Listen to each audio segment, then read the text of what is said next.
आज आपण प्रभाग 11 मधून दोन्ही अर्ज मागे घेतलेले आहेत. काय कारण त्याचं? काय पुढे काय भूमिका असणार आहे? प्रभाग क्रमांक 11 मधून या ठिकाणी मी भारतीय जनता पार्टीचं गेले 12 वर्ष झालं काम करतोय. या ठिकाणी ओबीसी महिला पडल्यानंतर या ठिकाणी अर्ज केला होता. रितसर मेरिटच्या आधारे सगळ्याच्या आधारे त्या ठिकाणी पात्र होतो आणि पुढेही कोण उमेदवार त्या ठिकाणी स्ट्रॉंगमध्ये भाजपमध्ये मार्गदर्शन नव्हतं.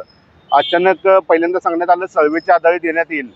सर्वे सुद्धा झाले. त्या सर्वेमध्ये पण मी लीडमध्ये असल्याचं आम्हाला सगळ्या गोष्टी समजत आहेत त्या ठिकाणी. पण अतिशय त्या आम्हाला नवख्या चेहऱ्याला ज्याची भारतीय जनता पार्टीची कुणाला कमी लेखत नाही पण संघटनेशी काही संबंध अशा नवख्या चेहऱ्याला या ठिकाणी उमेदवार देण्यात आली आणि ती देताना कोणत्याही प्रकारच्या विश्वासात या ठिकाणी घेण्यात आलं नाही. आणि माझ्या उमेदवाराला आमदार सुनीलदादा गाडगीळ यांनी विरोध केला. प्रसंगी राजीनामा देण्याची भूमिका घेतली.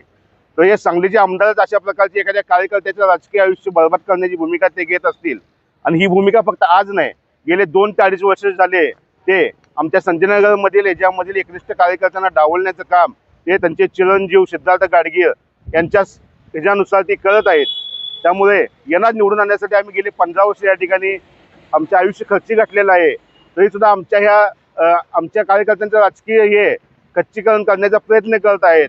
तर हे आमदार असे करत असतील आणि पक्षालाही त्या ठिकाणी पक्षाचे चंद्रकांतदादा पाटील पालकमंत्री हे आमच्या पाठीशी ठामपणे होते. पण सुनीलदादा गाडगीळ यांनी अतिशय आक्रमक भूमिका घेतल्यामुळे या ठिकाणी त्यांनी या ठिकाणी आमच्यावर मोठा अन्याय केलेला आहे.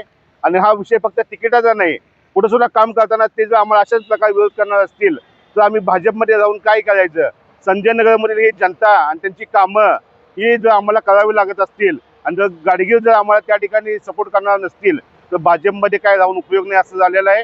आणि आज सकाळीच मी भारतीय जनता पार्टीच्या सदस्यांनी माझ्या सर्व पदाचा राजीनामा देऊन या ठिकाणी सांगली जिल्ह्याचे खासदार विशालदादा पाटील आणि आमच्या वार्डाचे स्थानिक या ठिकाणी यांच्या गटामध्ये अपक्ष खासदार विशालदादा पाटील यांच्या गटामध्ये आम्ही या ठिकाणी लवकरच प्रवेश करतोय. आणि प्रभाग क्रमांक 11 आणि 9 मधील महाविकास आघाडीचे या ठिकाणी पूर्ण पॅनेल आणण्याचा या ठिकाणी आम्ही चंग बांधलेला आहे. आणि आमदार सुनीलदादा गाडगीळांना या ठिकाणी सामान्य कार्यकर्त्यांची एकनिष्ठ कार्यकर्त्यांची ताकद काय आहे ही त्यांना आम्ही या निवडणुकीला दाखवून देऊ आणि 16 तारखेला ते स्वतः या ठिकाणी निकाल बघतील.